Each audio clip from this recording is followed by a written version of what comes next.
makikita po natin no, na una yung bagyong ating minonitor nitong mga nakarang araw, hindi ito pumasok ng Philippine Area of Responsibility at hindi rin ito nakaapekto sa ating bansa.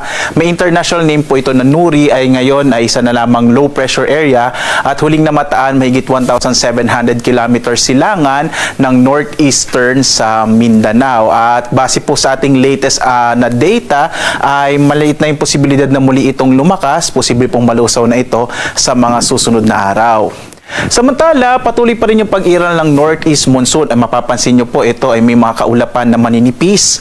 Ito po ay manifestasyon ng northeast monsoon o hanging amihan na nakakaapekto sa malaking bahagi ng Luzon at Visayas. Kaya inaasahan natin, especially towards the weekend, na malaking bahagi ng ating bansa ay makararanas ng maliwalas at medyo malamig pa ring panahon, lalo na sa may bahagi ng Luzon. Posible naman yung may hinang mga pag-ulan dito sa may silangang bahagi ng Central Southern Luzon, kasama dyan yung Bicol Region, gayon din yung Aurora at Quezon, dito sa may Eastern Visayas at kasama yung Caraga. Samantala, posible pa rin yung mga localized thunderstorms dito sa may bahagi ng Mindanao. Makikita nyo po, no, mas makapal yung kaulapan dito sa ng Mindanao, so posible yung mga localized thunderstorms. Normally po, kapag meron tayong hanging amihan, maninipis yung mga kaulapan kaya hindi masyadong nabubuo ang mga thunderstorms at kadalasan yung mga pag-ulan natin ay mga mahihina lamang.